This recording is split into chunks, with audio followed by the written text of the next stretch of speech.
Sepekan hilang diculik, seorang balita berusia 4 tahun akhirnya kembali ke pelukan keluarga dalam kondisi selamat. Tangis haru dan rasa syukur dirasakan orang tua balita yang berhasil diselamatkan dari penculikan.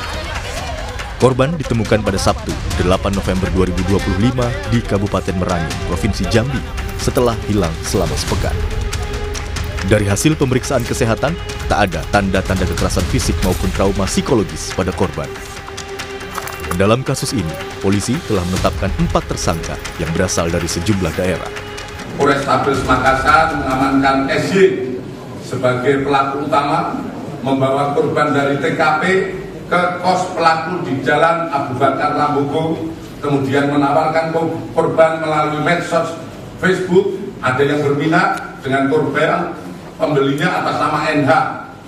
Hasil pengakuan asal dari Jakarta dan datang ke Makassar untuk membawa korban dengan transaksi sebesar 3 juta rupiah di kos pelaku. Kemudian korban dibawa NH ke Jambi, transit di Jakarta, dan menjual kepada AS dan MA, pengakuan NH sebagai keluarga di Jambi, sebesar 15 juta rupiah dengan dalih membantu keluarga yang 9 tahun belum punya anak. Kemudian AS dan MA mengaku membeli korban dari NH sebesar 30 juta dan menjual kembali kepada kelompok salah satu suku di Jambi seharga 80 juta. Kriminolog Hanifah Hasna bilang, sebelum melakukan penculikan, pelaku pasti sudah mengetahui aktivitas keseharian korbannya, seperti waktu pulang sekolah hingga waktu saat korbannya jauh dari pengawasan orang tua. Selain itu, modus kedekatan juga seringkali dijadikan kesempatan pelaku menculik korbannya. Sementara itu, sindikat penculikan lebih terstruktur dalam menjalankan kejahatan ini. Modus ini biasanya ada 3 hal yang seringkali dilakukan. Yang pertama adalah modus pemantauan. Pemantauan itu pelaku melihat bagaimana cara orang tua mengawasi anak ini, sehingga celah ini digunakan oleh pelaku untuk mengambil anak ketika tidak dalam pemantauan yang tepat. Yang kedua, modus kedekatan semu. Biasanya anak itu ketika mengenal atau didekati orang dan orang itu mengaku kenal dengan orang tuanya, anak ini akan merasa bahwa orang ini adalah orang yang harus dihormati, harus dihargai, dan dia harus nurut kepada orang itu. Ini menggunakan modus rayuan, bukan hadiah, gitu ya. Yang ketiga adalah modus jaringan. Anak diculik bukan untuk kepentingan pribadi, karena pada dasarnya ada beberapa penculikan yang digunakan oleh seseorang atau keluarga yang lama tidak punya anak, tapi untuk diserahkan kepada pihak lain. Nah, ini yang paling bahaya. Yang baru-baru ini terjadi, 2 anak ditemukan di tol Wiyoto Wiono, Papanggo, arah Ancol. Diduga, kedua anak tersebut bingung usai diturunkan di jalan setelah diajak orang tak dikenal menggunakan motor. Kedua anak tersebut kemudian masuk ke dalam pagar melewati jalan keluar Papanggo. Dari kejadian-kejadian ini membuktikan pengawasan keluarga terhadap anak tak boleh dianggap remeh. Tim Liputan, Kompas TV.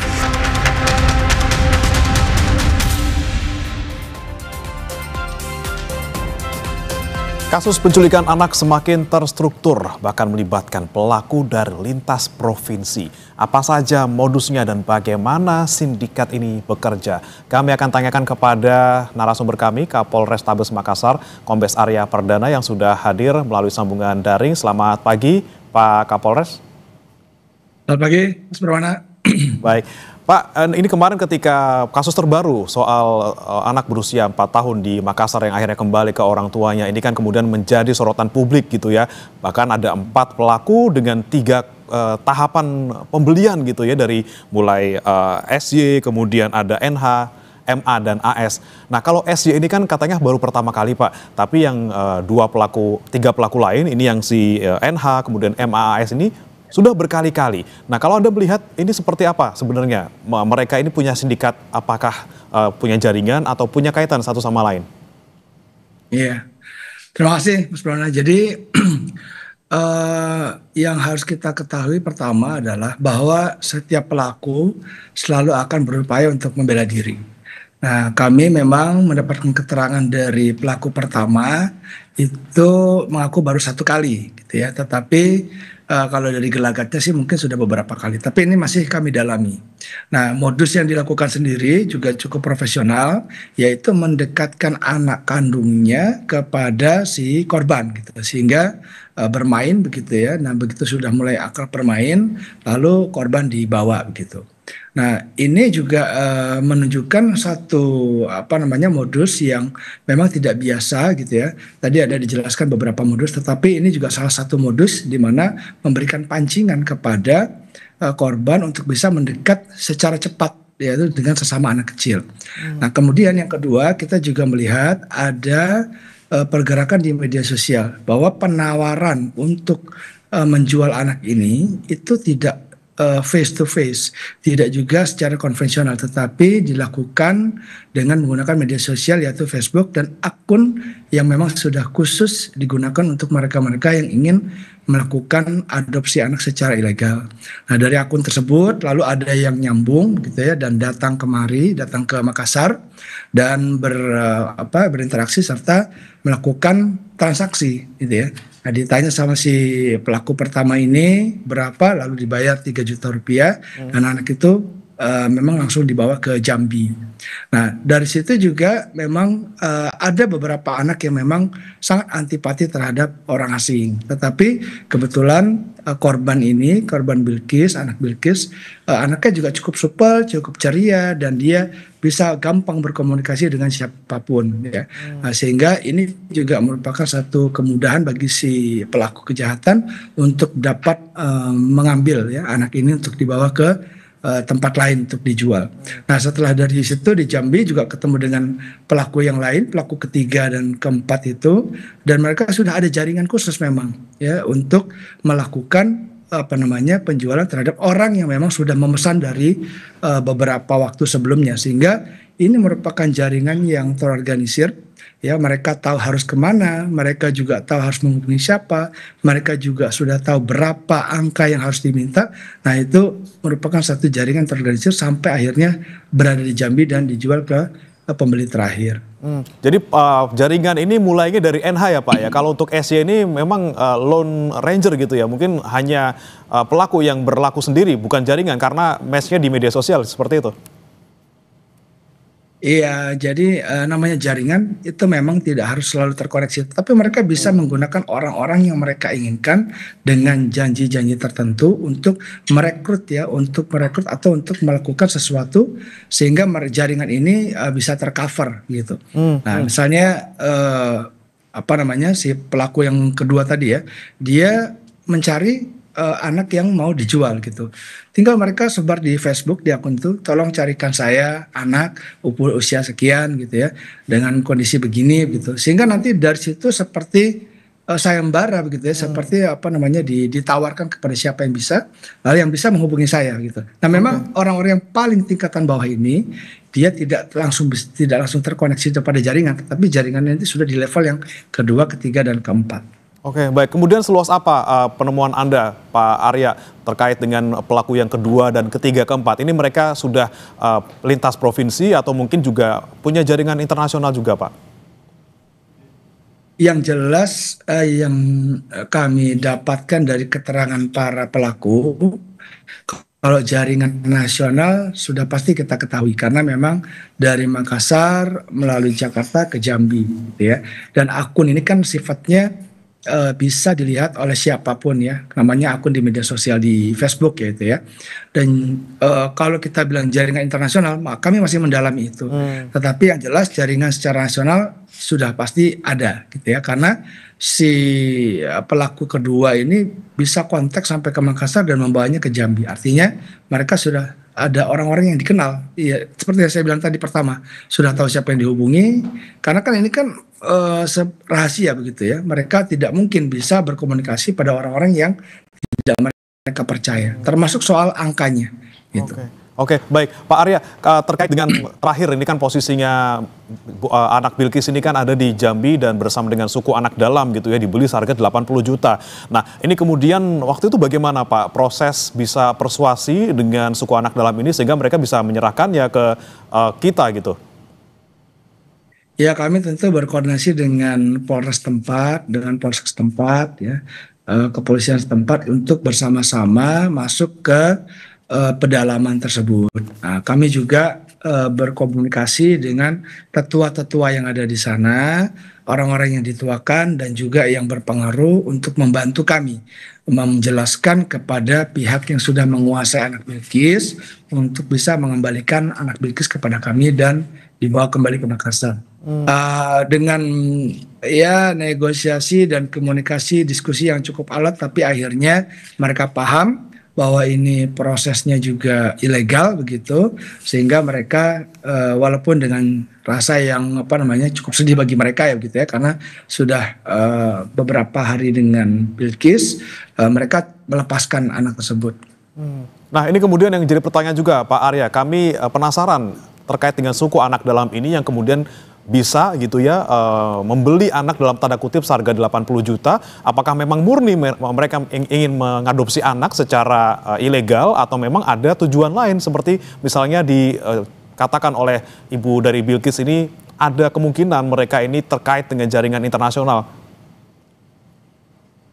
Ya, sampai saat ini kami masih mendalami itu karena yang kami ketahui dari pelaku yang sudah kami tangkap, ini modusnya memang modus untuk adopsi. Jadi mereka membuat surat yang seolah-olah asli begitu, sehingga orang yang mengadopsi pun menganggap itu seperti adopsi yang asli. Gitu. Nah, ini yang perlu diwaspadai karena kalau sampai orang beranggapan bahwa ini adopsi asli, mereka akan mengeluarkan biaya yang disampaikan oleh pihak pelaku tadi dan mereka membayar seolah-olah itu sudah legal gitu ya, tapi ternyata belum. Jadi modusnya itu modus untuk adopsi.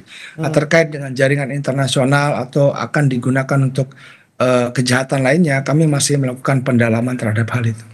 Kalau untuk suku anak dalam Jambi ini, Pak Arya, ini memang apakah satu keluarga atau satu kelompok ini untuk diadopsi Bilkisnya? Yang kami temukan di sana memang satu keluarga saja, satu keluarga, dan ini di pedalaman di Jambi, ya, satu keluarga, dan kami kemarin berkomunikasi dengan tetua-tetua di sana untuk mengembalikan, karena memang itu tadi kami masih mendalami apakah ini disengaja tahu atau tidak, tapi yang jelas memang prosesnya yang tadi dikatakan melalui adopsi tadi, sehingga dengan adopsi ini orang kan merasa oh ini adopsi nggak apa-apa nih kalau adopsi, tapi kan bukan beli anak gitu kan ya. Nah, tapi kalau adopsi seolah-olah kayak mereka seperti legal, jadi mereka melakukannya dengan iming-iming adopsi tadi. Tapi yang janggal juga nih Pak Arya, ini kan mereka suku pedalaman, dikatakan oleh ibu korban juga ini cukup primitif seperti itu. Dari mana mereka mendapatkan akses untuk bisa berhubungan dengan pelaku terakhir yang dua orang ini, MA dan AS? Dan kenapa juga kemudian MA dan AS ini memilih untuk menjual ke suku pedalaman seperti itu? Kalau itu transaksional ya, Mas Pramana. Jadi bisa saja misalnya, kalau sekarang kan handphone udah banyak ya. Handphone sudah banyak, media sosial juga bisa di mana-mana. Walaupun itu tempat mungkin koneksi internetnya agak kurang, tetapi kan orang bisa berangkat kemanapun untuk bertanya dari mulut ke mulut bagaimana cara mendapatkan anak gitu ya. Terus ada yang menyambungkan. Nah, pelaku yang kedua, ketiga, keempat ini yang sebenarnya yang bermain begitu, sehingga kalau mereka tahu siapapun yang menginginkan untuk mengadopsi anak, mereka yang nanti bekerja, jaringan ini yang bekerja itu. Nah, masalah kliennya itu mereka bisa pilih mau orang yang berada, orang yang tidak berada, atau mungkin dari daerah mana. Itu dari jaringan ini yang bisa memilih mereka akan kemana menjualnya gitu. Baik, kemudian Pak Arya, dari tiga pelaku yang SH, kemudian NH, kemudian MA dan juga AS ini, Anda melihatnya memang hanya untuk adopsi anak atau yang worst case itu ya, yang kita khawatirkan bersama-sama terkait dengan penjualan organ gitu Pak? Jadi trafficking in person itu ada beberapa bagian ya, mulai dari penjualan manusia, penjualan anak, lalu penjualan organ.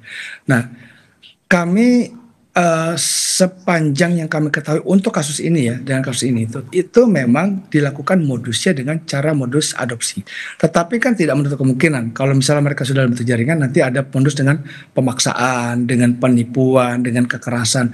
Namanya jaringan ini sudah terbentuk, maka mereka akan melakukan hal-hal yang memungkinkan kejahatan itu terjadi supaya trafficking itu bisa terlaksana dan bisa sampai kepada orang yang membelinya nanti.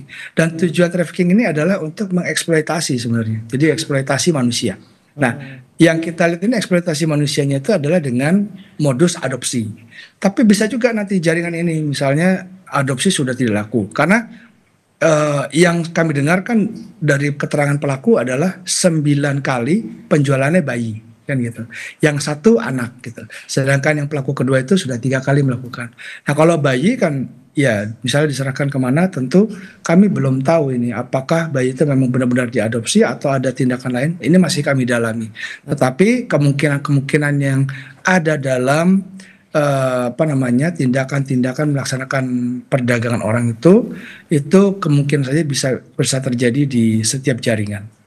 Baik, Pak Arya, kita coba flashback lagi dari rekaman CCTV gitu ya, terkait pertama kali anak Bilqis ini diculik oleh pelaku pertama SY. Ada 2 anak lain gitu ya Pak ya, selain Bilqis yang dibawa. Berarti 2 anak ini adalah anak kandungnya SY yang memang dilakukan untuk memancing agar Bilqis mau dibawa pergi.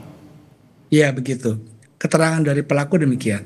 Oke, berarti 2 ini adalah 2 anak kandung dari SY. Lagi-lagi ini adalah modus baru untuk mendekati Bilqis supaya bisa mau diajak tanpa paksaan seperti itu ya. Kemudian Pak Arya, terkait dengan ini kan pelaku pertama SY ini kan menawarkan Bilqis dari media sosial Facebook seperti itu ya. Kemudian bagaimana nih kemudian ke depannya Pak Arya memastikan bahwa kita harus mengawasi juga media sosial. Kita lihat bagaimana modus-modus pelaku menawarkan anak dengan kedok adopsi supaya tidak terulang lagi nih Pak. Yang pertama memang kita tidak bisa membatasi arus di media sosial ya, karena memang arus media sosial ini cukup deras dan informasinya bisa berbagai macam. Yang harus kita berikan masukan adalah pada setiap orang yang memiliki media sosial dan menggunakan media sosial agar tidak terpengaruh pada hal-hal yang sifatnya ilegal. Karena yang ditawarkan di situ adalah adopsi. Jadi kita perlu tahu dulu nih adopsi yang legal itu seperti apa kan gitu. Sehingga tidak lagi ada orang yang tertipu untuk masalah adopsi. Yang kedua, memang akun-akun yang dibuat ini sifatnya memang rahasia. Pengawasan tentu akan ada dari pemerintah, dari Kementerian Kominfo gitu ya, dan pemerintah kota, kabupaten itu juga akan melakukan melalui dinas-dinasnya. Tetapi itu pun tidak cukup kalau dari masyarakat tidak sama-sama secara aktif untuk mengawasi anak-anak ya, orang-orang yang melakukan penggunaan media sosial itu. Nah, sehingga di kejahatan-kejahatan seperti ini tentu membutuhkan kejelian dari Direktur Cyber misalnya gitu ya, untuk melakukan pelacakan terhadap akun-akun tersebut. Itu ya mungkin. Baik, terakhir Pak Arya, untuk pengembangan kasus ini tentunya tidak hanya berhenti di pelaku pertama, kedua, ketiga, dan juga keempat. Apa yang kemudian akan dilakukan pihak dari kepolisian terutama di Makassar untuk bisa melihat kembali siapa lagi jaringan-jaringan dari para pelaku supaya bisa kita berantas juga sampai ke akar-akarnya Pak? Iya, tentu kami sampai saat ini pemeriksaan secara intensif dilakukan kepada para pelaku dan juga terhadap barang bukti yang telah kami sita ya, dan mudah-mudahan ada jaringan-jaringan atau grup-grup lain yang bisa terbuka dari situ, dan itu nanti akan kami limpahkan apabila memang bukan di TKP di Makassar, tetapi jaringan ini tentu akan kita buka, insya Allah mudah-mudahan bisa kita lihat lagi ke tindakan-tindakan kejahatan lainnya. Baik, tentu kami mengapresiasi pertama kali Pak Kombes Arya ini terkait dengan bisa menyelamatkan Bilqis tanpa kurang suatu apapun, tapi kami juga menanti Pak Arya untuk bisa mengungkap jaringan-jaringan yang mungkin masih ada